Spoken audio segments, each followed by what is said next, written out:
एक जमाना था जब अपना रुपया डॉलर को जबरदस्त टक्कर दिया करता था। जब भारत 1947 में आजाद हुआ तो डॉलर और रुपए के दाम बराबर का था। मतलब एक डॉलर बराबर एक रुपया। तब देश पर कोई कर्ज भी नहीं था। फिर जब 1951 में पहली पंचवर्षीय योजना लागू हुई तो सरकार ने विदेशों से कर्ज लेना शुरू किया और फिर रुपए की साख भी लगातार कम होने लगी। 1975 तक आते आते तो डॉलर की कीमत 8 रुपए हो गई और 1985 में डॉलर का भाव हो गया 12 रुपए। 1991 में नरसिम्हा राव के शासन काल में भारत ने उदारीकरण की राह पकड़ी और अगले 10 साल में ही इसने 47 से 48 के भाव दिखा दिए। रुपए का क्या है खेल? रुपए और डॉलर के खेल को कुछ इस तरह समझा जा सकता है। मसलन अगर हम अमेरिका के साथ कुछ कारोबार कर रहे हैं, अमेरिका के पास 67,000 रुपए हैं और हमारे पास 1000 डॉलर। डॉलर का भाव 67 रुपए है तो दोनों के पास फिलहाल बराबर ही रकम है। अब अगर हमें अमेरिका से भारत में कोई ऐसी चीज मंगवानी है जिसका भाव हमारी करेंसी के हिसाब से 6700 रुपए है तो हमें इसके लिए 100 डॉलर चुकाने होंगे।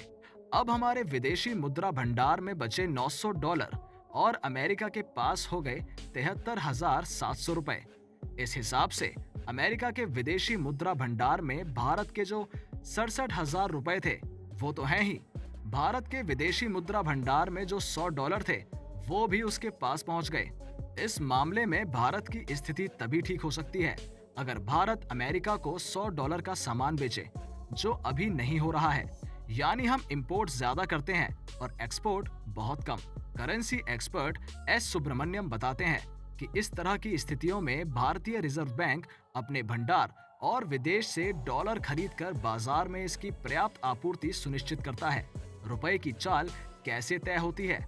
करेंसी एक्सपर्ट एस सुब्रमण्यम का कहना है कि रुपए की कीमत पूरी तरह इसकी डिमांड और सप्लाई पर निर्भर करती है।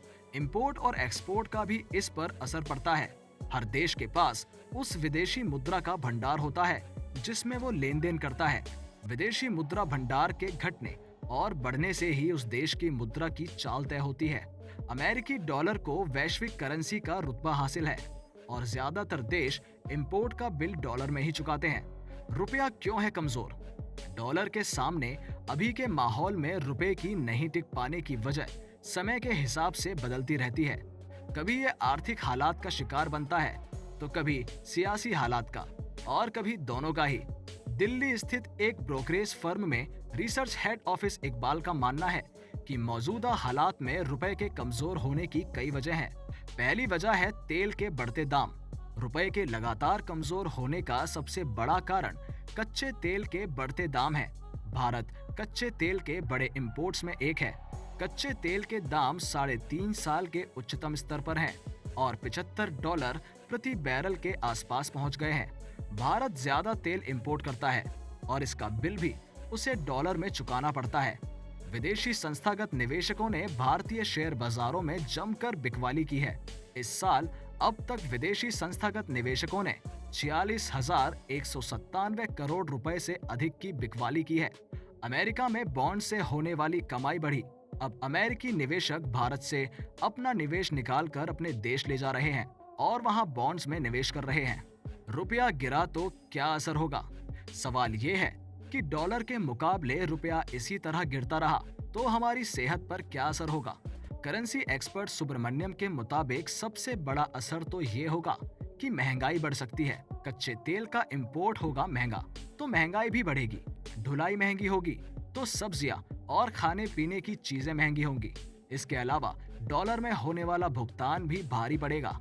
इसके अलावा विदेश घूमना महंगा होगा और विदेशों में बच्चों की पढ़ाई भी महंगी होगी। रुपए की कमजोरी से किसे फायदा? तो क्या रुपए की कमजोरी से भारत में किसी को फायदा भी होता है? सुब्रमण्यम इसके जवाब में कहते हैं, जी बिल्कुल, ये तो सीधा सा नियम है। जहाँ कुछ नुकसान है तो फायदा भी है। एक्सपोर्ट्स की बल्ले बल्ले हो जाएगी, उन्हें पेमेंट मिलेगी डॉलर में और फिर वो इसे रुपए में भुनाकर फायदा उठाएंगे। इसके अलावा जो आईटी और फार्म कंपनियां अपना माल विदेशों में बेचती हैं, उन्हें फायदा मिलेगा। तो दोस्तों, उम्मीद है रुपए से जुड़ी हर जानकारी आपको इस वीडियो में मिल गई होगी।